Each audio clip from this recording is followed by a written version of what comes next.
Hello, my name is Marsha Roberts. Thank you for joining us for another episode of Trending with CCI. During my time as a CCI leader, I've had the pleasure of meeting and working with several CCI credential holders.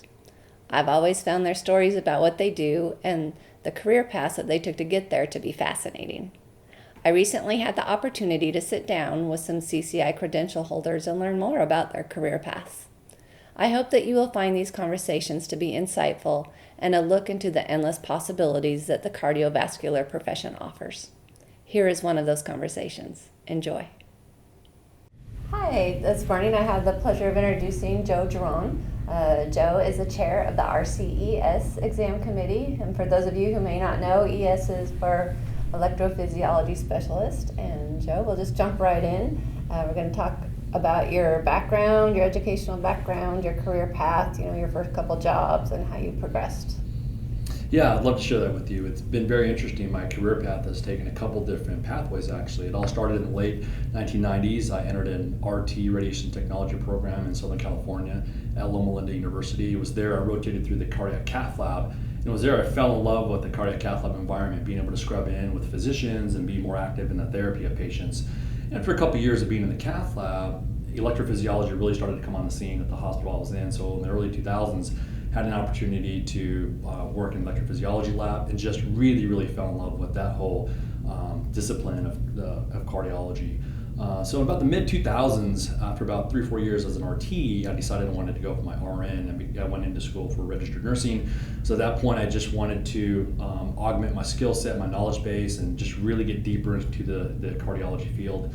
And again, started to progress into electrophysiology. Along the way, I had the opportunity to get into business and have my own staffing company where I supplied techs and nursing staff into interventional radiology labs, cardiac cath labs, electrophysiology labs, and that really afforded me the opportunity to go to different EP labs. And from there, I just really fell in love with electrophysiology and started to study more towards it. It was one of those fields that just is kind of very cerebral at first. There's so many things going on. And as I collected more resources, I started to share with others, and it was really at that point in time that I just loved sharing the idea and really becoming an educator in that field. At that point, I was given the opportunity to start an EP program at Loma Linda, which is one of the first in the country. And in there, they asked me if I wanted to be involved as an educator, RCES. And so going from clinical into business and now into academia, it was a fun way to sort of get back to the field that had given me back so much. So my career path has kind of taken a few different routes, starting from the clinical aspect and then to business and into academia. And it's been quite a ride. It has been. It's impressive. It's been fun. We're fortunate to have Joe as the chair of our EP exam committee. Can you talk a little bit about your current job and what a typical day would be like for you now? Yeah, again, sort of following the same lead, if you will, wearing many different hats from the different career paths. My current day-to-day now is working in a business setting as a partner in a education firm where I develop and curate and digitize education in the cardiovascular space for allied professionals and also mid-level practitioners as well. So I work in that aspect in the business capacity. I also work in the academic capacity as well as adjunct for the Arrhythmia Technology Institute. And that's fun because it gives me that outlet to sort of give back to things that I'm still learning and the content that I'm creating. And then also I still moonlight in electrophysiology labs, one children's hospital, another an adult hospital lab. So again, I still continue to wear all three hats because I just love being with the patients. I love learning about it and developing content, and I love giving back to students who continually want to learn this content. So it's fun. So day to day, every day is different.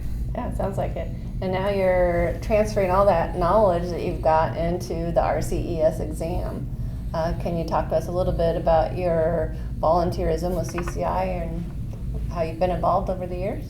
Yeah, it's interesting. Volunteering for CCI has opened up just my own internal mindset and my skill set and allowed me to really give back better to the students that I engaged.